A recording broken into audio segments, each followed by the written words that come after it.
Rev up your engines!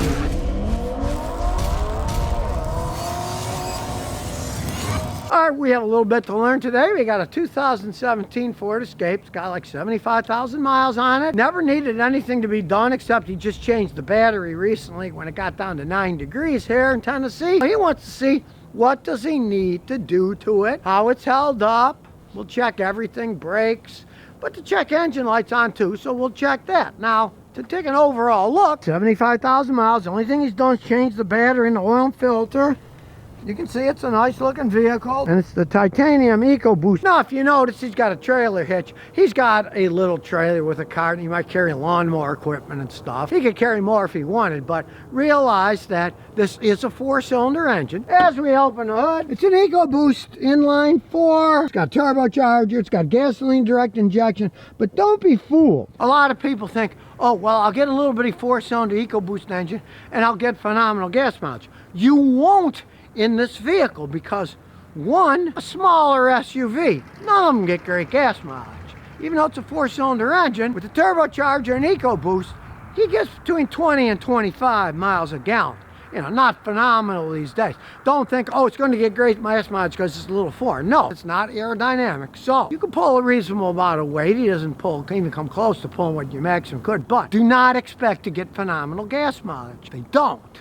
That's kind of the illusion of these rating systems. They rated at between 20 and 27. 27's a lie. Even Car and Driver tried it out, and they said the most they could ever squeeze out of it was 19 when they were driving it relatively hard, even though they kept it on eco mode. So don't expect great gas mileage. That's not what SUVs are about. But in terms of lifespan, well, so far he's got nothing to complain about. 75,000 miles. He's put a battery in the car and changed the oil and filter. That's it. Still got original brakes and all that stuff on it. The check engine light's on. Let's check that out first. Ford has hidden it, so you got to open this little panel to get to OBD, and we'll plug it in. We'll turn it so the inlet lights are on, and it's turning itself on. Cool graphics. I like these X tools. Put on a little show while you're waiting instead of sitting there being bored. We'll start out with an auto scan. Ford USA 2017, and that is fast. Look how fast this is. All the data, 2-liter EcoBoost, and we'll start with an automatic scan. Okay, now we can see there's 4 failures in the PCM, body control 1, instrument panel 3, and driver's front door module 2. Now, it runs perfectly fine, but the reason the check engine light on is because of powertrain control module. So, and we'll read the trouble codes. Small leak of evap system. You can't bleed the vacuum system on the tank. The all-wheel drive isn't programmed, it's corrupted, and that the oxygen sensor is stuck rich on bank 1, sensor 1. Now, he's had those evap codes for a while. It's making a noise in the back. Well, that's the pump. There's obviously some kind of a problem with the evap pump system. I can analyze it all with this machine, but he doesn't care because he lives in Clarksville. There are no emissions testing done here, and it's just the evap system, and it's a very small leak. Who cares? It isn't going to hurt anything. Now, if you live in an area where they do emissions testing, you're going to have to go through that whole system, see what's gone wrong. That's why a lot of this stuff just creates a hellacious situation for car owners. Your car runs fine, this thing runs perfectly fine. You couldn't get it legally inspected in an emission state because of that, and you might have to spend an awful lot of money tracing down what the problem is. It's often the evap pump itself. Now, the other main code's for the oxygen sensor, so we'll look at the data. When the car was going 0 miles an hour, it tripped the stupid code for the oxygen sensor 60 trips ago. On bank 1, sensor 1 was stuck rich. When you start a car up, it has to make it richer to give it extra fuel. And in this case, the computer thinks it was rich for too long and it tripped the code. So what we're going to do for that one, clear the trouble codes, and we erase that code. Then we'll drive it around, see what happens. If it never does it again, it was just a minor glitch. Again, this is the hilarious thing about modern cars. The car wasn't even running. It was going 0 miles an hour. But it says, oh, it's stuck rich there, right? Now, maybe it does it once every, when I looked at the data, it said it did it once every 125 trips. That's a lot of trips, right? Runs fine otherwise, who cares? If you own this car in an area where they do emissions testing, that would make it fail the emissions test. That's where a lot of that testing It's just a way to get into people's pockets to make money for things that really don't affect the running of the car much at all. PCM code says control module ground A has a fault. Let's look at the data. When the temperature inside the car was -8 degrees Celsius, so it was getting cold outside, and it says power mode's okay, but it said the ground mode wasn't. When it was cold, for some reason, the body control module didn't get the perfect amount of ground, so it tripped that code. Again, it was really cold out. We're going to reset the code. If it doesn't come back, who cares? The instrument panel control module also has failures, so let's look at them. And again, it's saying lost with body control module. It's pretty much that other codes that we saw before. It is happening when a car's going 0 miles an hour when it was cold outside. Same thing. It's cold weather. Affect the ground wiring a little. This other failure, passenger front door module. Communication control module, seat is lost. The relay of the front window lifter motor is a problem. Now this machine is pretty cool because it shows you the front door module and even shows you the part number of the front door module. But really, he's had no problems with the windows working, with the doors locking and unlocking. The problem with modern cars is they have so much computer crap on them everywhere, especially when it gets colder outside. In this case, it was -8 degrees. It gets cold. The electronics can act up. Who cares? And anyways, all this stuff occurred before he put a new battery in. The reason he put a battery in is because when he started, when it was really cold, it wouldn't start eventually. It would go, not start. And so he put a new battery in. A lot of these are going to be ghost codes because the battery voltage is low. When it's low, the ground power is going to be low, and it can trip all kinds of nutty codes like this. So we'll erase them all. We'll go through them all. They're all gone. So take it for a little spin. You can see it's got a decent backup camera. Nothing outrageously fancy, but it's a relative economy car, so it's good enough. Crossover SUV like this, it's not going to get great gas mileage, but when you step in the gas, it's got some zip with that EcoBoost and turbocharger. And a smaller crossover. Braking system works fine. Doesn't have all that much weight. So it more or less drives like a sedan that's a little bit higher up in here. We'll take it on the country. I got it road tested anyways. See what's happening with those codes. It handles pretty good in the twisties, you know. For a crossover, it's not bad. And then when we get to our little drag strip part here, we'll come to a stop, and then we'll floor it. Once that turbo kicks in, it's got some decent acceleration.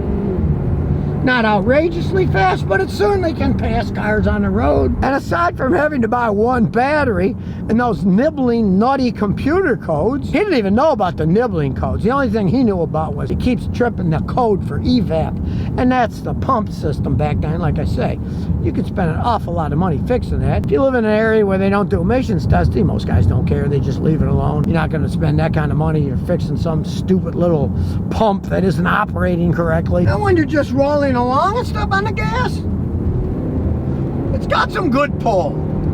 It's not some slow little snail. After all, it does have 245 horsepower and 275 pound-feet of torque. It's a pretty powerful little 4-cylinder engine. Like I say, he's got no problems with it so far. He just changed the oil and filter regularly. Doesn't burn any oil, and yeah, he gets 20 to tops 25 miles a gallon. He's an old gentleman. He doesn't drive all that fast. Like I say, Car and Driver road tested one, and they only got 19 miles a gallon. Don't expect great gas mileage out of these things. A crossover SUV that isn't particularly aerodynamic. But for a 4-cylinder engine, it doesn't shake at idles. Got a nice smooth idle and lots of power. If you're worried about transmission, this thing still shifts smooth as silk. Up, down, doesn't matter. Now, of course, realize that this Ford is exactly 10 years newer than this Matrix, which is pretty much a similar type vehicle, little tiny crossover vehicle. And in those 10 years, you think, oh, they keep making them get better gas mileage. The Matrix actually gets better gas mileage than this thing does. This thing has about 100 more horsepower too. You got 245 horsepower. It's got plenty of get up and go. Ford has always been notorious for making vehicles with zip. Yet, if you know anything about their older cars, they really suck gas. When I was a kid, you get a Mustang V8, that thing would get 6-7 miles a gallon if you pushed it. Now, let's check the codes after we road tested it. They're all gone now. Now, of course, we haven't fixed the evap pump. Now, according to the data I read on this, that code trips maybe once every 125 trips. It's a minor flaw with the evap system, and I can hear the pump making odd noises at times, especially when it's colder outside. He isn't going to care. He doesn't get it inspected there, so it doesn't really mean anything. And to tell you the truth, say I was still in Houston where they do emissions testing. With these things, since it's only tripping the stupid code like once every 125 trips, after you take 5 or 6 trips, when you reset the computer, if it doesn't come back, you don't care. It will pass the test then. Once it runs through the system, it's a code that only trips once every 125 trips. It's not going to trip the code. It won't have the code, then it'll pass the state inspection. There's stuff like that people will be doing forever. With all the computer crap on modern cars, it gets almost patently absurd when they have emissions testing and these stupid little codes pop up and then they say your check engine light's on, you failed the test. Here at Clarksville, you don't have to worry about it. But no matter where you are, if you got codes like this, don't worry about driving it. You can drive it forever. It's not going to hurt anything. But all those other codes, they were just ghost codes from the battery being low and it's being cold outside. Now it's warmer, plus he's changed the battery. None of those codes came back, so nobody cares about that. And here in the rear, when I look inside, they still got about half of the thickness left. If all factors remain equal, what he's been doing in the past, he could probably go 150,000 miles before he needs to change the brake pads. The reason they wear out, from my experience, is insane drivers these days. Because I had one customer, granted he had a BMW, but he kept whining. My brake pads wear out every 15,000 miles. I don't like this, they're expensive. So I said, okay, let's go for a road test. So we went for a road test. I'm looking at his feet. He's got 1 foot on the gas and 1 foot on the brake. And I said, why do you have 1 foot on the gas and 1 foot on the brake? He said, well, the driver inspector always said, cover the brake pedal in case there's a problem. So I explained to him, cover means you have it hovering over. You don't have it resting on the brake pedal. He was driving down the road, and I thought, is it really that bad? So I said, okay, I want to look at the alignment of your car. So here, stop in front of my house. Then I got out and said, now drive straight in a straight line. And I look, and of course, the brake light was on the whole time he was driving it. If you drive correctly with modern cars, you can get a long life out of those brake pads. This thing still doesn't need them. If you can get 150,000 miles out of a set of brake pads, hey, not a bad deal. Overall, aside from all the computer nonsense they put on modern cars, it's a pretty solid car. Not great on the gas mileage, but it's got a lot of power. You want one that zooms around, it's a lot of fun. You don't have to worry about passing people. Or do you want something that gets 65 miles an hour and you have a real hard time passing people? And this is proven to be a pretty good, zippy little car for the money that he paid for it, and he hasn't done anything but change the battery and the oil and filter. That's it. So if you never want to miss another one of my new car repair videos, remember to ring that bell.